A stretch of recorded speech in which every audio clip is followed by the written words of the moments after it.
पिछले जन्म में मैं इस शहर के सबसे अमीर आदमी का बेटा था, लेकिन अंधा प्यार देखिए, मैं एक छोटे से गांव की गरीब लूरुआन के पीछे पागलों की तरह भागता था। उसने मेरे पैसे पानी की तरह बहाए और दुनिया के सामने वो मुझे अपना गुलाम कहती थी और नौकरों जैसा बर्ताव करती थी। हद तो तब हो गई जब मैं उसकी और उसके नए बॉयफ्रेंड की सेवा में लगा रहा और उसने धोखे से मेरे पूरे परिवार की कंपनी ही अपने नाम करवा ली। नतीजा ये हुआ कि मैं और मेरी मासूम बेटी बिना पैसे के मर गए। तभी मेरे फोन की घंटी बजी और मैं उन दर्दनाक यादों से बाहर आया। स्क्रीन पर उसी का नाम था। जैसे ही मैंने फोन पिक किया, दूसरी तरफ से वही गुस्से भरी आवाज आई, गुओन, तमीज से अभी यहाँ आओ और हमारा बिल चुकाओ। मैंने आराम से करवट बदली और कहा, बिल चुकाऊं? मिस, मैंने वहां ना कुछ खाया ना कुछ पिया, मैं पैसे देने क्यों आऊंगा? अब लूरवान को धीरे धीरे एहसास हो रहा था कि पासा पलट चुका है। पहले तो मैंने उनके लिए कोई लग्जरी होटल बुक नहीं किया था और अब मैं बिल देने से भी साफ मुकर रहा था। वह सोच रही होगी कि अभी कुछ घंटे पहले तक तो मैं लाइब्रेरी में सबके लिए सीटें बुक कर रहा था, उसके लिए उसकी पसंद की स्पेशल मिल्क टी लाया था। फिर लाइब्रेरी में बस एक छोटी सी झपकी लेने के बाद अचानक ऐसा क्या बदल गया? खैर, वह जो भी सोचे, इस वक्त रेस्टोरेंट का मैनेजर हाथ में एक लंबा बिल थामे लूरवान के सामने आ चुका था। मैनेजर उसे एक कदम भी हिलने नहीं दे रहा था और लूरवान की हालत पतली हो चुकी थी। वैसे भी उसकी अपनी फैमिली की माली हालत काफी खराब थी। उसकी कॉलेज की फीस से लेकर उसके नखरों का सारा खर्च मैं ही तो देता था। मिस लू, आप पेमेंट ऑनलाइन करेंगी या स्वाइप करेंगी? मैनेजर ने सख्त लहजे में दोबारा पूछा।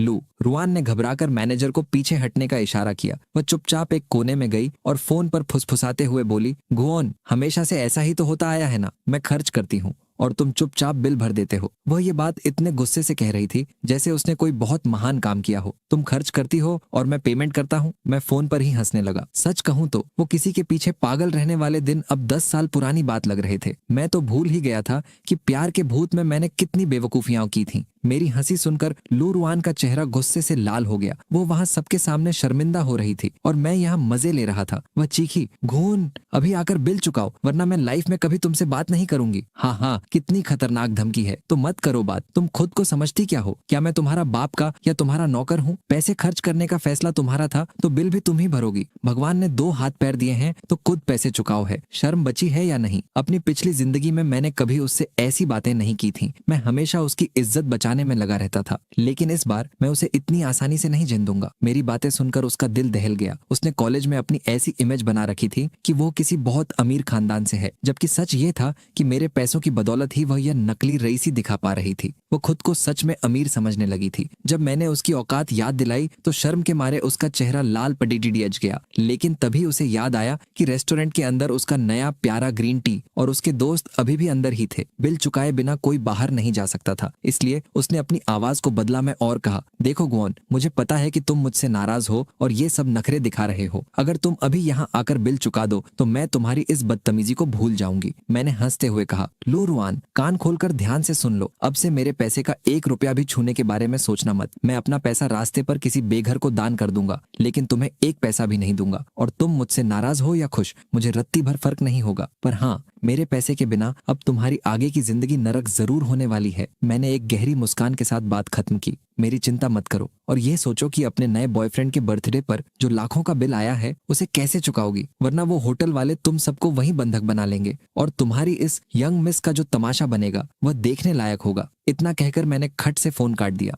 पिछली जिंदगी में जब इस सिया जिनचिन उसका नया बॉयफ्रेंड का जन्मदिन आया था तो मैं बीमार होने की वजह से पार्टी में नहीं जा पाया था, लेकिन पूरा बिल मैंने ही भरा था। और अभी कुछ देर पहले जब मैं फोन स्क्रॉल कर रहा था, मुझे आखिरकार पता चल ही गया कि उसी 20वें जन्मदिन की पार्टी में उन दोनों ने, लूरुआन और सिया जिनचिन, आधिकारिक तौर पर एक दूसरे का हाथ थाम लिया था और मेरे साथ घटिया धोखा किया था। जैसे ही फोन कटा, लूरुआन ने जब वो बीप की आवाज सुनी तो उसके पैरों तले जमीन खिसक गई। शायद उसे अंदाजा हो गया था कि मुझे उसके और सिया जिनचिन के चक्कर के बारे में सब कुछ पता चल चुका है और इसीलिए मैं ऐसा बर्ताव कर रही थी। अब उसे पक्का पछतावा हो रहा होगा कि उसने फोन पर लोगों को तस्वीरें क्यों पोस्ट करने दी। वो मन ही मन सोच रही होगी, काश उसने कोई बहाना बना दिया होता, या काश मेरे पता लगाने से पहले ही वो चुपचाप सिया जिनचिन के साथ सेट हो गई होती। लेकिन अब बहुत देर हो चुकी थी। मुझे सब समझ आ चुका था और मैं अब उसकी वो बेवकूफ एटीएम मशीन नहीं बनने वाली थी जो बिना सोचे समझे पैसे लुटाती रहे। इसी बीच होटल का मैनेजर मैनेजर साफ तौर पर परेशान और गुस्से में दिख रहा था। इस वक्त सबसे जरूरी ये था कि उस भारी भरकम बिल का भुगतान कैसे होगा। घबराहट में लू रुआन ने अपना फोन निकाला और मुझे एक मैसेज टाइप किया। तुमने मेरे और जिनचिन के बारे में कुछ गलत समझ लिया है। वो मेरा बॉयफ्रेंड नहीं है। यहाँ लॉबी मैनेजर हमें जाने नहीं दे रहा है। प्लीज मेरी मदद करो। अगर तुम अभी पैसे नहीं दे सकते तो कम से कम मैनेजर से बात करके मुझे कुछ दिनों की मोहलत दिला दो। ये और कुछ नहीं, बस उसका टाइम पास करने और रास्ता निकालने का एक पैंतरा था। उसे पूरा भरोसा था कि अगर वो लाचार और इमोशनल बनेगी तो मुझे उस पर तरस आ जाएगा। लेकिन वो ये नहीं जानती थी कि मैंने उसके मैसेज को पूरी तरह इग्नोर कर दिया और कोई जवाब नहीं दिया। तभी सिया जिनचिन चेहरे पर एक मुस्कान लिए लू रुआन के पास आया और पूछने लगा कि क्या बात है। बाहर बाकी दोस्त भी चिल्ला रहे थे कि वे दरवाजे पर थक गए हैं। उस पल लू रुआन का चेहरा देखने लायक था, पूरी तरह फंसी हुई और शर्मिंदा। तभी मैनेजर दोबारा लौट आया। मिस लू, क्या मैं जान सकता हूँ कि आप बिल का पेमेंट कैसे करेंगी? यह सुनते ही सिया जिनचिन को समझ आया कि कोई भी अपनी जगह से हिल क्यों नहीं पा रहा था, क्योंकि बिल तो चुकाया ही नहीं गया था। उसने हैरान होकर लू रुआन की तरफ देखा और लू रुआन नजरें चुराने लगी। उसने घबराते हुए मैनेजर से कहा, मैनेजर, मुझे अभी पैसों को लेकर कुछ दिक्कत आ रही है। होटल मैनेजर ने सख्ती से अपना सिर हिलाया और कहा, मिस लू, मुझे अफसोस है, हमारे होटल में ऐसा कोई नियम नहीं है। मैं बस यहाँ एक मामूली कर्मचारी हूँ और बिना पेमेंट के किसी को जाने देने का हक मेरे पास नहीं है। आपके इतने सारे क्लासमेट्स यहाँ हैं, आप सब मिलकर बिल आपस में क्यों नहीं बांट लेते? लू रुआन ने अपने हाथ में पकड़े 30,000 युआन के बिल को देखा और उसे गुस्से में भींच लिया। तभी बाकी दोस्त भी वहां आ धमके और पूछने लगे, अरे एक बिल चुकाने में इतना टाइम क्यों लग रहा है? मैनेजर वहीं रुआन को घूरता रहा। उसके महंगे कपड़े और ब्रांडेड बैग देखकर मैनेजर को लगा था कि वो किसी बड़े घर की अमीर लड़की है। उसने सपने में भी नहीं सोचा था कि यह लड़की इतना सा बिल भी नहीं चुका पाएगी। लू रुआन ने कुछ सोचा और चुपचाप अपनी कलाई से ब्रेसलेट उतार दिया। मजे की बात तो यह है कि वो ब्रेसलेट भी मैंने ही उसे गिफ्ट किया था और वो बहुत महंगा था। उसने मैनेजर से मिन्नत की, मैनेजर, मुझे कुछ प्रॉब्लम आ गई है, क्या मैं ये ब्रेसलेट आपके पास गिरवी रख सकती हूँ? मैं कल आकर पूरा बिल चुका दूंगी। वो बिल्कुल नहीं चाहती थी कि सिया जिनचिन के सामने उसकी पोल खुले और उसे पता चले कि लू रुआन की असली हालत कितनी कस्ता है, क्योंकि अभी अभी तो उनका रिश्ता शुरू हुआ था। लेकिन होटल मैनेजर ने प्रोफेशनल अंदाज में मुस्कुराते हुए साफ मना कर दिया, मिस लू, माफ कीजिएगा, हमारे यहाँ ऐसी कोई व्यवस्था नहीं है। अब सिया जिनचिन को भी अजीब लगने लगा था। लू रुआन तो हमेशा पानी की तरह पैसे बहाती थी, फिर आज ऐसा क्या हो गया कि वो बिल भी नहीं दे पा रही? उसने पूछा, रुआन, कुछ गलत है क्या? लू रुआन ने तुरंत एक नया जाल बुना, मेरे सारे कार्ड्स गुफोन के पास हैं और वो इस वक्त मेरा फोन नहीं पिक रहा है। ये सुनकर सिया जिनचिन ने राहत की सांस ली। उसे लगा कि लू रुआन सच में किसी मुसीबत में फंस गई है। उसने चिंता से पूछा, तो फिर अब हम क्या करेंगे? आखिरकार सिया जिनचिन खुद एक बहुत ही साधारण और मिडिल क्लास परिवार से था। उसका महीने का जेब खर्च बमुश्किल 1,000 युआन था। आज उसका जन्मदिन था, लेकिन यह भारी भरकम बिल उसके लिए ऐसी मुश्किल थी जिसे वो कभी पार नहीं कर सकता था। लू रुआन ने सबसे कहा, आप लोग चिंता मत करो, यहीं रुको, मैं कहीं से पैसों का इंतजाम करके आती हूँ। और वो होटल से बाहर निकल गई। वैसे इतने सालों में मैंने उसे जो महंगी लग्जरी चीजें और लिमिटेड स्नीकर्स गिफ्ट किए थे, उन्हें बेचकर वो आसानी से बिल चुका सकती थी। इसी बीच जब मेरे मम्मी पापा और मैंने अपना डिनर खत्म किया और रेस्तरां से बाहर निकले तो मैंने देखा कि मेरे सारे क्लासमेट्स उसी प्राइवेट रूम के बाहर जमा थे। मेरा अपनी क्लास के लोगों से कोई खास लगाव नहीं था, इसलिए मेरा उनसे हेलो करने का कोई इरादा नहीं था। लेकिन तभी सिया जिनचिन की तेज नजरें मुझ पर गईं। वो तुरंत लपक कर मेरे पास आया और अपनेपन से बोला, गुफोन, तुम यहाँ क्या कर रहे हो? मुझे तो लगा तुम बीमार हो और हॉस्टल के कमरे में आराम कर रहे हो। मैं तो लौटते समय तुम्हारे लिए केक का एक पीस लाने की सोच रहा था। फिर उसने मेरे मम्मी पापा को देखा और बहुत तमीज से नमस्ते किया। नमस्ते अंकल, नमस्ते आंटी, मुझे बिल्कुल अंदाजा नहीं था कि आप लोग आज यहाँ आ रहे हैं, वरना मैं आपकी बहुत अच्छी खातिरदारी करता। इसके लिए प्लीज मुझे माफ कर दीजिएगा। सिया जिनचिन ने मेरे माता पिता के सामने जिस तरह से तमीज और सम्मान दिखाया, वो सचमुच कमाल का था। और सच कहूं तो मेरे मम्मी पापा को वो पहली नजर में बहुत पसंद आया। वो अक्सर मेरे आसपास घूमता रहता था और देखने में सीधा साधा, शरीफ और समझदार लगता था। मेरी मम्मी ने मुस्कुराते हुए कहा, शिया, हमें आज ही पता चला कि आज तुम्हारा जन्मदिन है। हम तुम्हारे लिए कोई गिफ्ट तो नहीं ला पाए, लेकिन तुम्हें जन्मदिन की बहुत बहुत बधाई। मम्मी के चेहरे पर हमेशा की तरह एक शालीन मुस्कान थी। उन्होंने भले ही सादे कपड़े पहने थे, लेकिन उनके बात करने के अंदाज में एक शाही अंदाज था जिसे छिपाया नहीं जा सकता था। ये सुनते ही सिया जिनचिन ने अपनी बातों का जाल बुनना शुरू कर दिया। वो बोला, oh thank you so much aunty, आप दोनों को यहाँ देखकर ही मुझे खुशी मिल गई है। मुझे किसी गिफ्ट की कोई जरूरत नहीं है। उसकी जबान जुबान पर जैसे शहद घुला हुआ था। उसकी चिकनी बातों को सुनकर मेरे मम्मी पापा लगातार मुस्कुरा रहे थे। कसम से अगर मेरे पास पिछली जिंदगी का वो तजुर्बा ना होता तो आज मैं भी उसके इस मासूम और ईमानदार दिखने वाले चेहरे के धोखे में आ जाता। इसी बीच मेरे कुछ क्लासमेट्स की नजर मेरे मम्मी पापा पर गई। वे उनके बात करने के रॉयल अंदाज और पर्सनैलिटी से काफी इम्प्रेस दिखे। वे पक्का मन ही मन सोच रहे होंगे कि इतने अच्छे और रईस परिवार का लड़का यानी मैं लू रुआन जैसी लड़की के आगे पीछे हमेशा बेशर्मों की तरह क्यों घूमता रहता था। सब जानते थे कि लू रुआन हमेशा मुझसे नफरत करती रहती है, फिर भी मैं पागलों की तरह उसके पीछे भागता था। और तो और मैं हमेशा उसके और सिया जिनचिन के बीच एक तीसरा पहिया बना रहता था। तभी सिया जिनचिन ने जोर से मुस्कुराते हुए मुझसे कहा, अरे हाँ गोफोन, रुआन कह रही थी कि उसके सारे बैंक कार्ड्स तुम्हारे पास हैं, इसीलिए वो बिल नहीं चुका पा रही। अच्छा हुआ जो तुम यहीं मिल गए, होटल का बिल अभी तक अटका हुआ है। ऊपर से तो वो मुस्कुरा रहा था, लेकिन मन ही मन वो सोच रहा था कि आज की रात के बाद वो लू रुआन के सारे कार्ड्स अपने कब्जे में ले लेगा, ताकि मैं कभी भी उन दोनों के बीच में ना आ सकूं। वहां बाकी क्लासमेट्स भी मुझे और ज्यादा गुस्से से घूरने लगे। उन्हें लगा कि मैंने जानबूझकर लू रुआन के कार्ड्स अपने पास रख लिए और गायब हो गया, जिसकी वजह से वो सब यहाँ अटक गए। मैंने बिल्कुल अनजान बनने का नाटक किया और पूछा, कौन सा कार्ड? सिया जिनचिन समझ गया कि मैं जानबूझकर अनजान बन रहा हूँ, लेकिन इतने सारे दोस्तों के सामने वो गुस्सा नहीं हो सकता था, क्योंकि इससे उसकी शरीफ और अच्छी इमेज खराब हो जाती, जिसे उसने बहुत मेहनत से बनाया था। उसने खुद को संभाला, अपने कंधे उचकाए और बोला, रुआन ने खुद बताया था कि उसके बैंक कार्ड तुम्हारे पास हैं। अच्छा हुआ तुम मिल गए। वो तुम्हें लगातार कॉल कर रही थी, पर बात नहीं हो पा रही थी। मैंने भी मैसेज किया, पर कोई जवाब नहीं आया, इसीलिए वो तुम्हें लेने कॉलेज हॉस्टल की तरफ गई है। सब जानते थे कि मैं लू रुआन को कितना पसंद करता हूँ। सिया जिनचिन साफ तौर पर ये सब मुझे जलाने के लिए कह रहा था। उसे लगा था कि मैं गुस्सा करूंगा, लेकिन उसे उम्मीद नहीं थी कि मेरे चेहरे पर जलन के बजाय बस एक शांत और बेपरवाह मुस्कान होगी। मेरी इस शांति को देखकर सिया जिनचिन अंदर से बेचैन हो गया। फिर भी उसने जबरदस्ती अपनी मुस्कान बनाए रखी और बोला, चलो भी गो फोन, अब नाटक बंद करो और कार्ड निकालो। सब लोग कब से इंतजार कर रहे हैं। क्लास के बाकी लोग मुझे इस तरह देख रहे थे जैसे सारी मुसीबत मैंने ही की हो। मैंने बिना किसी हिचकिचाहट के शांत आवाज में कहा, रुआन का कोई भी बैंक कार्ड मेरे पास नहीं है। और फिर मैं अपने माता पिता की तरफ घुमा, मम्मी पापा चलिए। लेकिन जैसे ही मैं पलटा, किसी ने मेरी कलाई जोर से थाम ली। वो सिया जिनचिन था। उसे लगा था कि अगर मैं चला गया तो रुआन मुझे खोज नहीं पाएगी और जन्मदिन के दिन बिल का यह मामला ऐसे ही लटक जाएगा। उसने पैंतरा बदलते हुए कहा, गो फोन, अगर ऐसी बात है तो जरूर कोई गलतफहमी हुई होगी। एक काम करो, अभी के लिए तुम मुझे पैसे उधार दे दो। जैसे ही रुआन वापस आएगी वो तुम्हें सारे पैसे लौटा देगी।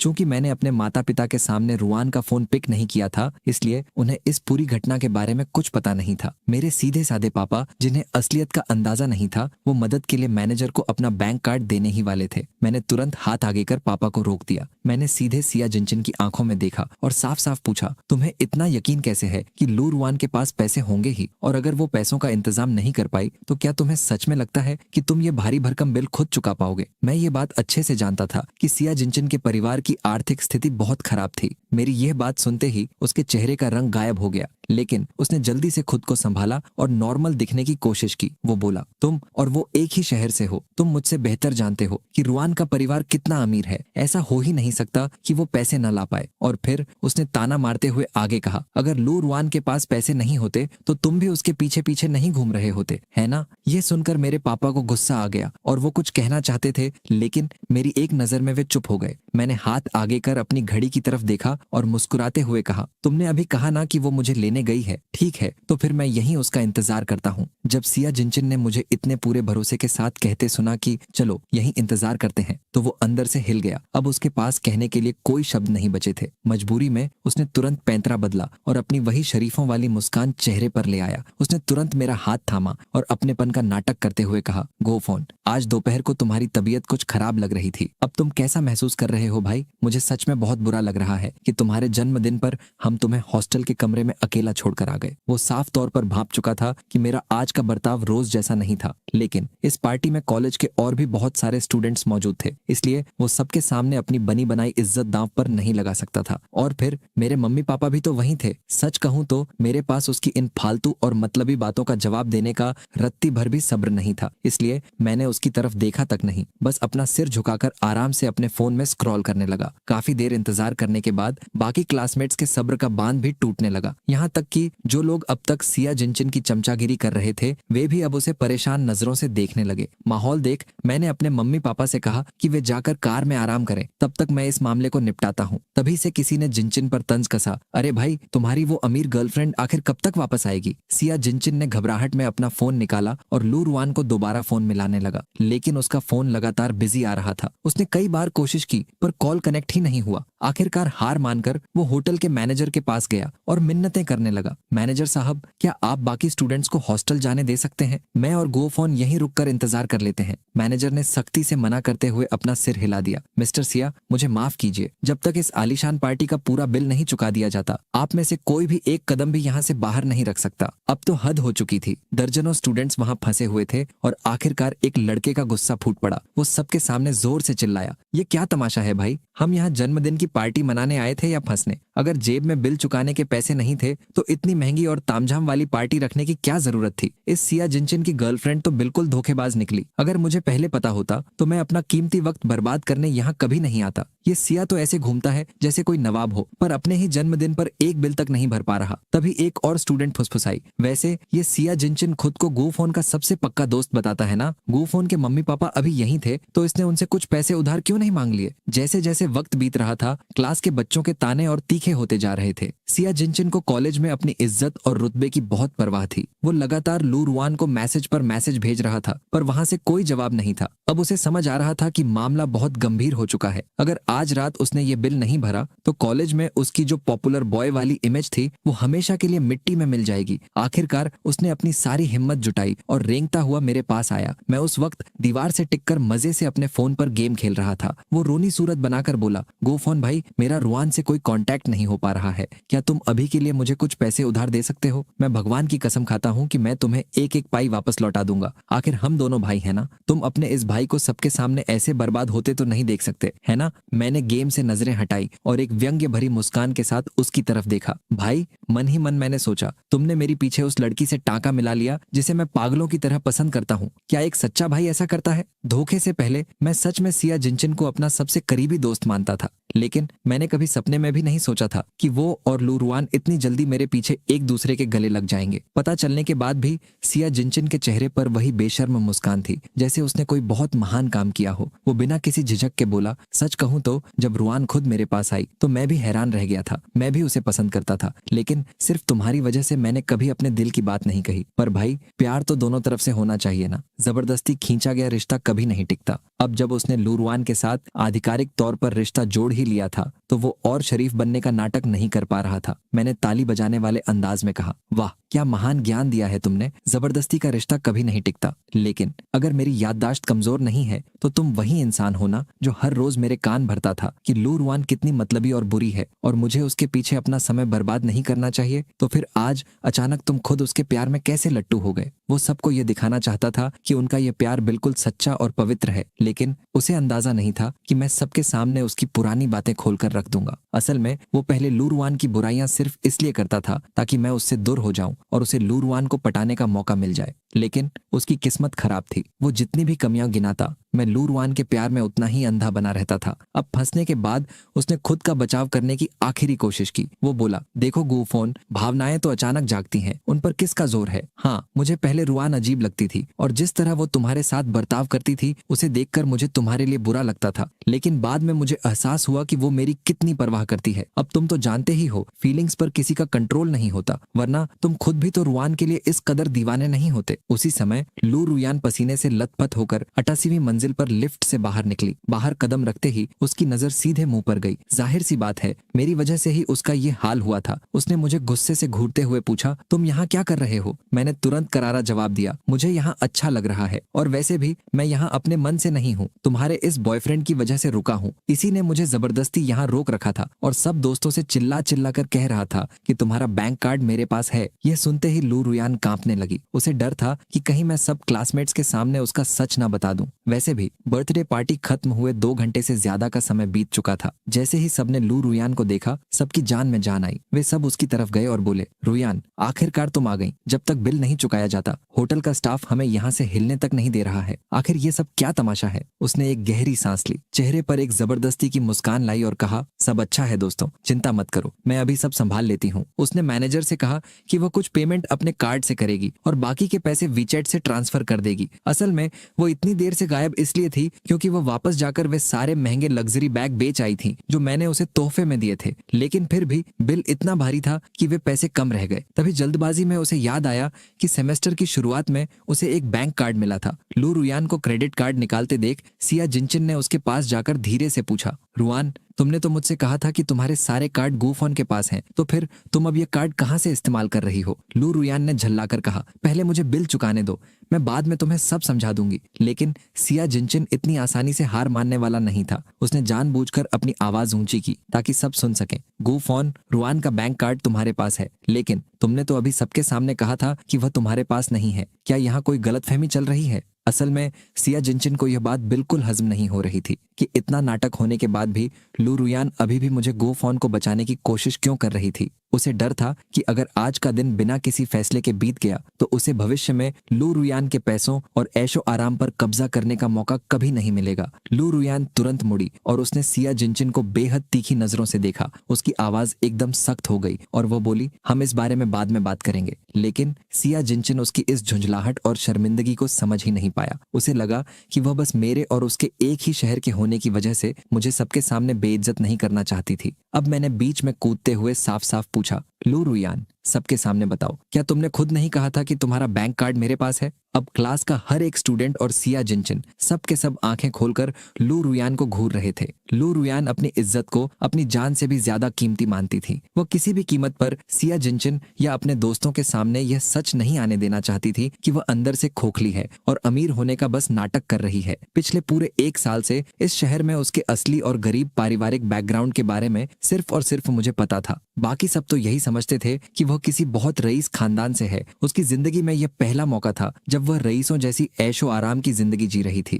और वो किसी भी हाल में अपनी ये रईस वाली इमेज खोना नहीं चाहती थी। मेरे सीधे सवाल का उसने कोई जवाब नहीं दिया। उसने अपने अंदर के गुस्से को चबाया, चेहरे पर एक प्लास्टिक जैसी नकली मुस्कान लाई और मैनेजर से कहा, आप पहले बिल का पेमेंट लीजिए। पूरी रकम चुकाने के बाद लू रुयान पलटकर सबके पास आई। उसने तुरंत सबसे माफी मांगी। सबको आई एम सो सॉरी, मुझे बहुत बुरा लग रहा है कि मेरी वजह से आप सबको यहाँ इतनी देर इंतजार करना पड़ा। बिल पूरा चुका दिया गया है, अब आप सब जा सकते हैं। वैसे तो ज्यादातर स्टूडेंट्स का मूड पहले से ही खराब था, लेकिन जो लोग वहां आए थे वे सब लू और सियान के ही दोस्त थे। अब जब बिल का भुगतान हो चुका था तो किसी के पास शिकायत करने का कोई बहाना नहीं बचा था। और फिर आज सियान का जन्मदिन भी था, इसलिए सब जाने के लिए घूमे। वे सब होटल से निकलने ही वाले थे कि मैंने उन्हें टोक दिया, जरा रुको, असली मुद्दे पर तो अभी बात ही नहीं हुई है। अगर तुम सब अभी ऐसे ही चले गए तो कल सुबह तक पूरे कॉलेज में यही अफवाह फैल जाएगी कि मैंने लू रुयान के बैंक कार्ड अपने पास छिपाकर रख लिए थे और वापस नहीं किए। मैं अपने सिर ये आरोप कभी नहीं लगने दूंगा। लू रुयान ने मुझे खूंखार नजरों से घूरा। उसे समझ आ गया था कि आज रात मैं उसके इस अमीर होने के नाटक की एक एक परत सबके सामने खोलकर रख दूंगा। उसने घबराकर तुरंत क्लासमेट्स से कहा,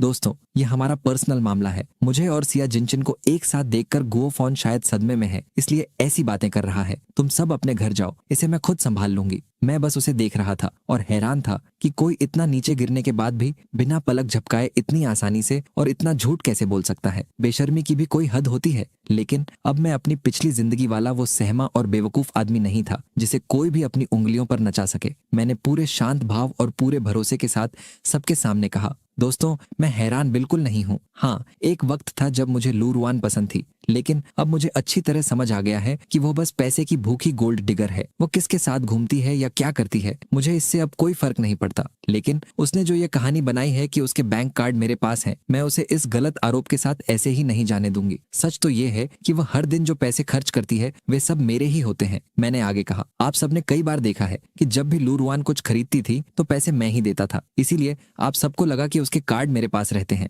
मेरी ये बात सुनकर वहां क्लास के बच्चे जोर जोर से हंसने लगे। उनमें से एक लड़का आगे आया और बोला, गोफॉन, तुम्हारी इतनी हिम्मत, तुम लू रुआन जैसी शानदार, अमीर और खूबसूरत लड़की को गोल्ड डिगर कह रहे हो? भाई, वो इतने अच्छे मार्क्स लाती है कि आसानी से कोई भी पार्ट टाइम जॉब करके महीने के 10,000 कमा सकती है। अपनी आंखें खोलो, लू रोज जो शानदार कपड़े पहनती है और महंगे ब्रांड्स इस्तेमाल करती है, जरा उन्हें देखो और फिर खुद को देखो। वहां मौजूद हर क्लासमेट लू रुआन का ही साथ दे रहा था। सबको लगा कि मैं जलन में आकर कोई बेवकूफी भरा मजाक कर रहा हूँ। वे सब बेसब्री से इंतजार कर रहे थे कि लू रुआन अभी मुझे चुप करा देगी, लेकिन उनकी उम्मीदें पल भर में टूट गईं। लू रुआन ने मेरी बात का कोई जवाब नहीं दिया। उसने बस शर्म के मारे दूसरों की तरफ देखा और जबरदस्ती मुस्कुराते हुए कहा, दोस्तों तुम सब अब हॉस्टल वापस चले जाओ, इतनी रात को बाहर रुकना सही नहीं है। लेकिन मैं उसे इतनी आसानी से जाने वाला नहीं था। मैंने उसकी आंखों से आंखें मिलाकर कहा, लू रुआन बस एक लाइन बोल दो, बस इतना ही करना है तुम्हें। अभी अपने इन दोस्तों को साफ साफ बताओ, क्या तुम्हारा बैंक कार्ड मेरे पास है या नहीं? मेरी तरफ देखो, मैं यही हूँ और अब तुम्हारे पास बचने का कोई रास्ता नहीं है। लू रुआन हकलाते हुए बोली, शायद मुझसे ही कोई गलती हो गई। मेरा कार्ड कहीं और हो सकता है, मुझे वो मिल नहीं रहा है। हैरानी की बात देखिए, वहां बेवकूफ दोस्तों को अभी भी यही लग रहा था कि लू रुआन कितनी अच्छी और दयालु है, जो मुझे सबके सामने बेइज्जत होने से बचाने के लिए झूठ बोल रही है। मैंने उसके इस घटिया बहाने पर जोर से हंसते हुए तंज कसा, तब तो ये बहुत अच्छा हुआ लू रुआन, वरना तुम्हें आज रात अपने इस नए ग्रीन टी की बर्थडे पार्टी का भारी भरकम बिल चुकाने के लिए पैसे जुटाने में कई दिन लग जाते। और हाँ, चूंकि तुम इतनी अमीर हो तो इन सालों में मैंने तुम्हें जितने भी महंगे तोहफे दिए हैं वह सब मुझे वापस कर दो। मैं तुम्हें वे सब सामान पैक करके वापस भेजने के लिए पूरी एक रात का समय दे रही हूँ। बस कहानी खत्म। और इतना कहकर मैं बिना पीछे देखे वहां से बाहर निकल गया। बाहर मेरे मम्मी पापा कार में मेरा इंतजार कर रहे थे और मेरे वापस न आने पर परेशान हो रहे थे। उन्होंने मुझे कई मैसेज भी भेजे थे कि कुछ गलत तो नहीं है। अब तक काफी देर हो चुकी थी और बाकी क्लासमेट्स भी कॉलेज कैंपस की तरफ वापस चले गए थे। होटल से सिया जिनचिन और लू रुआन साथ साथ बाहर निकले। रास्ते भर सिया जिनचिन मेरे कहे एक एक शब्द के बारे में सोचता रहा। उसके दिमाग में एक ही सवाल घूम रहा था, लू रुआन जैसी अमीर लड़की को कभी किसी बर्थडे पार्टी का बिल चुकाने के लिए अपने महंगे बैग बेचने की या पैसे जुटाने की जरूरत क्यों होगी? पहले तो बाकी दोस्तों की तरह उसे भी लगा था कि मैं बस जलन में मजाक कर रहा हूँ, लेकिन लू रुआन को इतना सहमा हुआ, शांत और खोया हुआ देखकर उसे चिंता होने लगी। उसने हिम्मत जुटाई और धीरे से लू रुआन का हाथ थामा। लू रुआन उसके उस मासूम दिखने वाले चेहरे को देखकर जबरदस्ती मुस्कुराई। सिया जिनचिन ने धीरे से पूछा, रुआन, गो फोन की उन बातों का आखिर क्या मतलब था? लू रुआन खुद समझ नहीं पा रही थी कि मैं कौन सा खेल खेल रहा हूँ। आज एक के बाद एक उसकी सारी चालें उल्टी हो गई थीं और वो अंदर से बुरी तरह सहम गई थी। वह सोच रही थी, क्या गो फोन सच में बदल गया है? क्या अब मैं उसे वैसे कंट्रोल नहीं कर पाऊंगी जैसे पहले करती थी? लेकिन साथ ही उसने अभी अभी सिया जिनचिन के साथ नया नया रिश्ता शुरू किया था। वह उसके सामने अपनी रईसी का नकाब नहीं उतारना चाहती थी, इसलिए उसने बात को टालते हुए कहा, कुछ नहीं बाबा, शायद हमें एक साथ देखकर उसे गहरा झटका लगा है, इसीलिए वह गुस्से में बकवास कर रहा था। इन बातों से सिया जिनचिन के दिल को तसल्ली मिली और उसे बेहतर महसूस हुआ। सच तो यह था कि सिया जिनचिन एक बहुत ही दूर दराज गांव के गरीब परिवार से आता था। उसके पूरे परिवार को उससे बहुत उम्मीदें थीं। शहर की इस झिंगपे यूनिवर्सिटी में एडमिशन पाने के लिए उसने दिन रात एक करके पढ़ाई की थी और इतनी मेहनत के बाद आखिरकार उसे लू रुआन जैसी अमीर और सुंदर मिस मिली थी। अगर आज उसे पता चल जाता कि लू रुआन असल में अमीर नहीं है तो उसकी सारी मेहनत और उसके सारे सपने पल भर में टूट जाते। खैर, मेरे मम्मी पापा कुछ दिनों के लिए राजधानी में ही रुकने वाले थे, इसलिए मैं भी उनके साथ शहर के बीचों बीच बने हमारे गू परिवार के आलीशान और खूबसूरत विला एल्किंग मैंशन आ गया। मुझे अचानक याद आया कि पिछले जन्म में मैं इस खूबसूरत महल जैसे घर में बहुत कम आता था। तब मुझ पर सादगी का ऐसा भूत सवार था कि मैं ऐशो आराम भूलकर मुश्किलों और परेशानियों वाली जिंदगी चुनता था। लेकिन इस नई जिंदगी में मैं और दुख नहीं झेलना चाहता। मैं अब वही शानदार और रईस जिंदगी जीना चाहता हूँ जो हमेशा से सिर्फ मेरे लिए बनी थी। भले ही हमारा गू परिवार इस विला में कम ही रहता था, फिर भी इसकी देखभाल के लिए हमेशा नौकर चाकर तैनात रहते थे। हमारी पुरानी नौकरानी वोंग मा भी किंग शहर से यहाँ आ गई थी, क्योंकि मेरी माँ को वोंग मा के हाथ का खाना इतना पसंद था कि वह जहां भी जाती उन्हें अपने साथ ले जाती थी। जैसे ही मैं आलीशान दरवाजे से अंदर आया और उन्हें देखा, मैंने बहुत प्यार से आवाज दी, वोंग मा। उन्होंने तुरंत चेहरे पर ममता भरी मुस्कान लाकर जवाब दिया, हाँ यंग मास्टर, मैं यही हूँ। वोंग मा पिछले 20 से ज्यादा सालों से हमारे गू परिवार के साथ काम कर रही थी। मुझे याद आया कि पिछले जन्म में जब लू रुआन ने धोखे से हमारे पूरे बिजनेस और प्रॉपर्टी पर कब्जा कर लिया था तो उसने इसी बेकसूर वोंग मा पर चोरी का आरोप लगाकर उन्हें बेइज्जत करके घर से निकाल दिया था। लेकिन इस जन्म में मैं ऐसा कुछ भी नहीं होने दूंगा। और मैं कितना बेवकूफ था, मैंने सच में मान लिया था कि उन्होंने चोरी की है। लेकिन अब जब मैं पीछे सोचता हूँ तो सारा खेल समझ आता है। ये सब उस चालाक लू रियन की चाल थी ताकि वह वोंग मा को घर से बाहर निकाल सके और उनकी जगह किसी ऐसे इंसान को ला सके जिसे वो अपनी उंगलियों पर नचा सके। मैंने सुना था कि गु परिवार से निकाले जाने के कुछ ही समय बाद वोंग मा गुजर गई। उनकी मौत असल में कैसे हुई ये राज मुझे आज तक पता नहीं चला। सच तो ये है कि लू रियन जैसी औरत के बुने जाल में फंसकर मैंने अपने हाथों से गु परिवार को पूरी तरह बर्बाद कर दिया।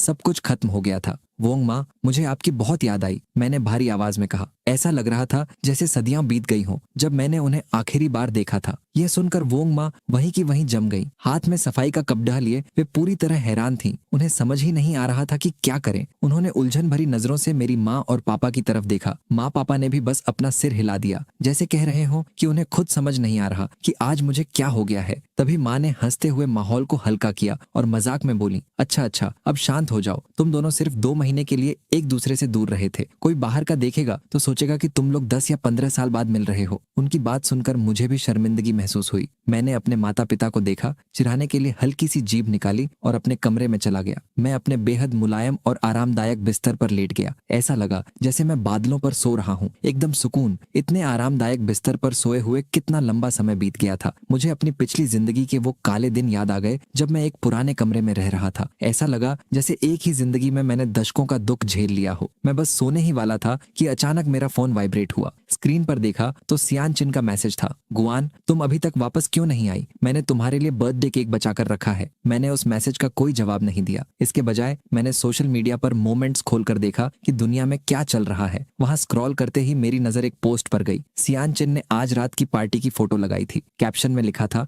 20वें जन्मदिन की बधाई। मेरे 19वें जन्मदिन की विश आखिरकार पूरी हो गई। मैं आखिरकार उस इंसान के साथ हूँ जिससे मैं प्यार करता हूँ। और उस कैप्शन के ठीक नीचे सियान चिन और लू रुआन की एक साथ मुस्कुराती हुई फोटो थी। मैं उस फोटो को एक तक देखता रहा और गहरी सोच में डूब गई। तो सियान चिन 19 साल की उम्र से ही लू रुआन से प्यार करता था और मैं कितना बेवकूफ था जो कभी इस बात को समझ ही नहीं पाया। मुझे तो हमेशा लगता था कि सियान चिन लू रुआन से नफरत करता है। मैंने नीचे स्क्रॉल किया, वहां लू रुआन ने भी वही फोटो एक ऑफिशियल अनाउंसमेंट के साथ पोस्ट की थी। ये देखकर मेरा खून खौल गया। मैंने बिना देर किए उसकी पोस्ट के नीचे एक कमेंट लिख दिया, याद रखना मैंने तुम्हें आज तक जो कुछ भी दिया है उसे चुपचाप पैक करो और कल सुबह तक मुझे वापस कर दो। इतने सालों में मैंने उस पर पानी की तरह पैसे बहाए थे। उसे दी हुई हर चीज बेहद महंगी थी। अगर उन चीजों को सेकंड हैंड भी बेचा जाता तो भी अच्छी खासी कीमत मिल जाती। अब जब उसे मुझसे कोई पैसों की मदद नहीं मिलने वाली थी तो वो पक्का उन चीजों को खुद बेचकर पैसे कमाने की कोशिश करती। मैं उन चीजों से उसे फायदा देने के बजाय उन्हें कचरे में फेंकना ज्यादा पसंद करता। कमेंट करने के बाद मैंने फोन बंद कर दिया। मैं बस दोबारा सोने ही वाली थी कि अचानक एक लड़की का चेहरा मेरी आंखों के सामने कौंध गया, शिन्यू। मुझे अचानक उसकी याद आ गई। वही तो थी जिसने पिछले जन्म में मेरे मरने से पहले मुझे अपनी बाहों में थामा था। शिन्यू और लू रुआन एक ही क्लास में थे। अगर लू रुआन को कंप्यूटर साइंस डिपार्टमेंट का एक होनहार स्टूडेंट माना जाता था तो हमारी शिन्यू तो एकदम बॉस थी, एक लेजेंडरी फिगर। वो अभी सिर्फ 2nd ईयर में थी, लेकिन उसने यूनिवर्सिटी के लिए कई नेशनल अवार्ड्स जीत लिए थे। हालांकि वह और लू रुआन क्लासमेट्स थे, लेकिन वह यूनिवर्सिटी बहुत कम आती थी। उसकी एक झलक पाना भी आम स्टूडेंट्स के लिए लगभग नामुमकिन था। मुझे याद आया कि शिन्यू और मेरा असल में एक बहुत पुराना और गहरा कनेक्शन था, लेकिन 1st ईयर में मैंने इस रिश्ते का जोरदार विरोध किया था। मेरा मानना था कि आज के जमाने में शादी पूरी तरह आजाद ख्यालों से होनी चाहिए। इसलिए मैंने उसके साथ अरेंज्ड मैरिज के उस प्रपोजल को साफ तौर पर मना कर दिया था, जो तब तय हुआ था जब हम दोनों अपनी अपनी माँ के पेट में थे। ये रिश्ता शिन्यू के दादा दादी ने मिलकर तय किया था। मुझे अच्छी तरह याद था कि पिछले जन्म में उसने मेरे करीब आने की कितनी कोशिशें की थी, लेकिन मैंने हर बार उसे रूखेपन से नजरअंदाज किया था। मेरे इसी बर्ताव के बाद उसका यूनिवर्सिटी आना लगभग बंद हो गया था। लेकिन इस वक्त मेरे दिमाग में एक जबरदस्त आइडिया चल रहा था। मुझे पता था कि उसके माता पिता राजधानी आए हुए हैं, तो जाहिर है कि हमारे परिवार और शिन परिवार के बीच एक डिनर तो होना ही था। और जब वो डिनर होगा तो शिन्यू से मिलना मेरे लिए बहुत आसान हो जाएगा। इस बीच दूसरी तरफ लू रुआन नहाकर बाथरूम से बाहर निकली। वह सोचने लगी कि उसे क्या क्या सामान पैक करना है। तभी अचानक उसे याद आया, उसने तो वे कीमती चीजें पहले ही ऑनलाइन बेच दी थी और अब खरीदार अपने शिपमेंट के लिए उसे लगातार मैसेज पर मैसेज कर रहे थे। दरअसल उस मुश्किल समय में घबराकर जाकर उसने मेरे दिए हुए सभी लग्जरी बैग्स एक ऑनलाइन प्लेटफॉर्म पर बेचने के लिए दिए थे और खरीदारों ने उसे पहले ही पैसे दे दिए थे। उसने सोचा था कि वह उसी रात सारा सामान पैक कर लेगी और अगली सुबह पार्सल कुरियर कर देगी। अपना सामान समेटने के बाद उसने शांति से अपना सोशल मीडिया अकाउंट खोला। उसकी नई पोस्ट पर पहले ही बहुत सारे लाइक्स और कमेंट्स आ चुके थे। हर कोई कमेंट्स में कह रहा था कि वह और सियान चिन एकदम परफेक्ट कपल लगते हैं और साथ ही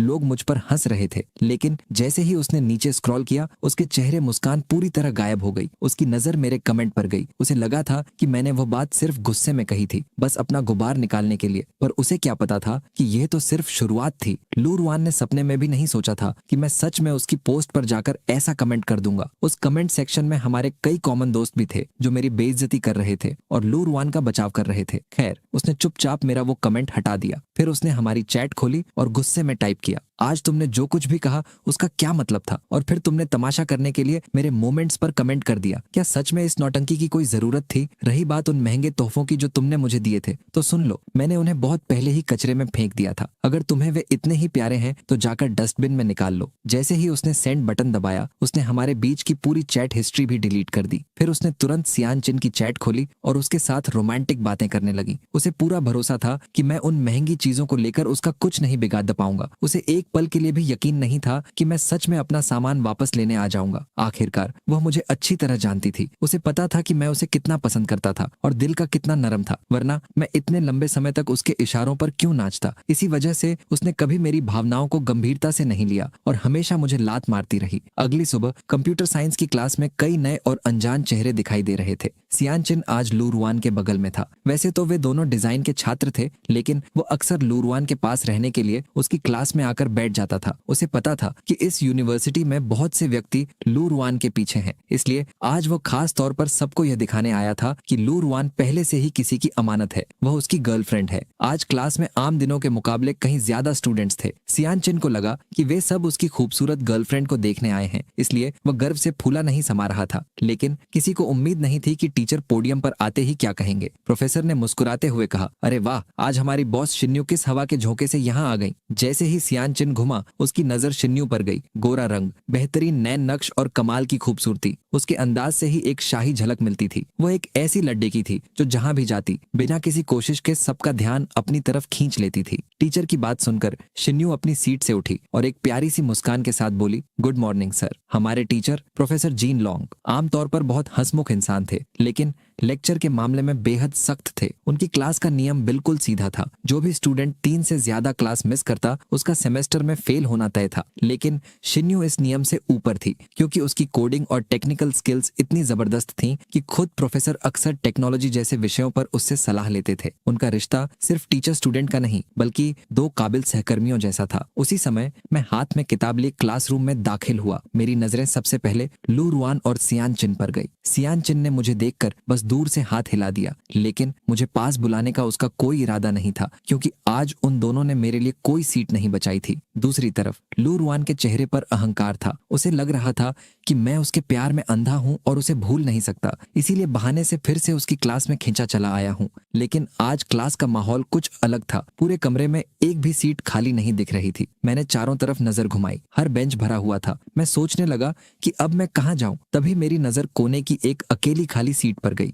और उस खाली सीट के बगल में सफेद शर्ट पहने एक लड़की की बैठी थी। उसका साफ सुथरा चेहरा और चमकदार त्वचा देखकर कुछ पलों के लिए तो मेरा दिल सचमुच धड़कना ही भूल गया। वो कोई और नहीं बल्कि शिन्यू थी। सच कहूं तो वह लू रुआन से कहीं ज्यादा खूबसूरत और शालीन थी। मुझे आज खुद पर हैरत हो रही थी कि मैं पिछली जिंदगी में क्या सोच रहा था, जो शिन्यू जैसी परी को भूलकर लू रुआन जैसी मतलबी औरत के प्यार में पागल था। उस खाली सीट पर एक किताब रखी हुई थी। मुझे समझ नहीं आ रहा था कि शिन्यू ने वह सीट किसी अपने के लिए बचाकर रखी है, या फिर वो बस ये नहीं चाहती कि कोई अनजान उसके बगल में आ जाए। लेकिन ये कुदरत का क्या अनोखा इत्तेफाक था। मैं खुद सुबह से यही सोच रहा था कि उससे बात करने की शुरुआत कैसे करूं। तभी मेरे दिमाग में एक आइडिया आया। मैं चुपचाप चलकर उसके पास गया, उसके करीब झुका और बहुत ही धीमी और तमीजदार आवाज में पूछा, एक्सक्यूज मी, क्या ये सीट बुक है? शिन्यू ने झटके से मेरी तरफ देखा। कुछ पल के लिए वो बिल्कुल सुन्न सी हो गई, जैसे उसके कानों को यकीन ही न हुआ हो कि उसने क्या सुना है। मैंने मुस्कुराते हुए फिर से पूछा, माफ कीजिएगा, क्या यहाँ कोई बैठा है? क्या मैं यहाँ बैठ सकता हूँ? जब उसने मेरी बात को साफ साफ सुन लिया तो उसने धीरे से अपना सिर हिलाया और कहा, नहीं,